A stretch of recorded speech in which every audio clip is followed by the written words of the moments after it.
Well, two factoring questions on the spot. The first one, 4x squared minus 5x minus 6. And the second one, x squared minus 5x minus 6. As we can see, they look similar, and we shall know that one of them is easier than the other.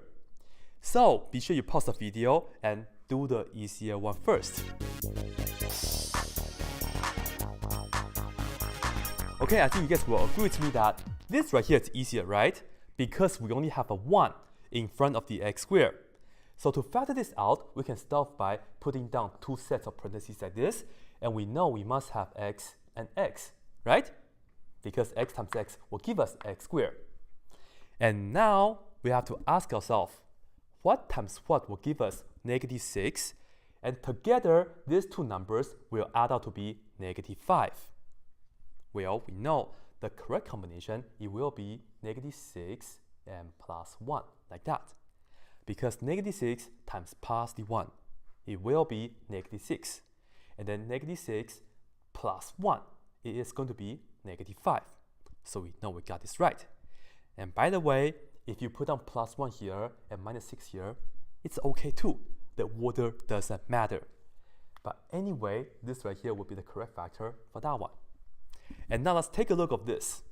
The only difference is that here we have this 4. And because we have this 4 in front of the x squared, this question is going to be much harder, right?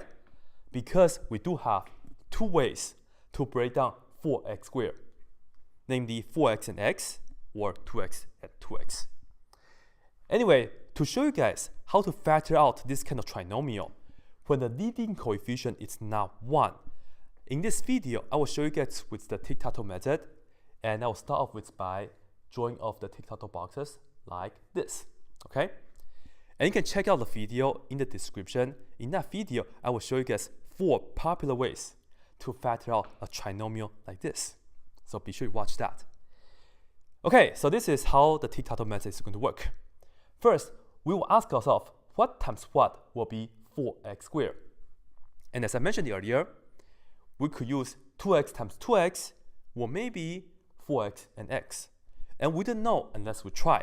But in this video, let me just tell you guys what the correct combination that we'll be using, okay? You can watch the video in the description. In that video, I explain that in a greater detail.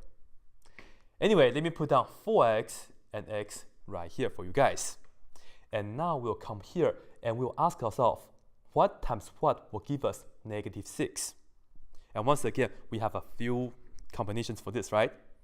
Maybe I will have to use negative 1 times 6, or maybe negative 2 and 3, or maybe 3 and negative 2. We have to think about what numbers to use and where we are going to put them. Once again, I will just tell you guys where and what combination, what's the correct ways to do this right here, okay? I will use 3 and negative 2, and I will convince you guys this is the correct combination at the correct place of the boxes. To do so, we'll take the 4x and cross multiply with this negative 2. 4x times negative 2 is what? Negative 8x. And we'll put the result right here, negative 8x. And we'll take 3 and cross multiply with this x. 3 times x is 3x. And we'll put down the result right here. And now, we will combine items in the middle. Negative 8x plus 3x, we will get negative 5x, which is going to be the same as the original. That means we did everything right. We got the correct numbers, and we put them in the correct places, okay? So once again, we cross multiply to check. And this is just the work. And here is how we are going to write down the answer. So to factor this out, for the answer, we'll be looking at this across. So the first factor, it will be 4x plus 3, because this was a positive 3. 4x plus 3, okay? And then for the second factor, it will be x minus 2, just like this. Once again, we cross multiply to check, and we read it across, 4x plus 3, x minus 2 for the answer. And this right here is the correct factorings for that one. Let me know if you guys like this method or not. And once again, be sure you watch the video 4 popular ways to factor a trinomial and pick the one that you like the most. Anyway, that's it.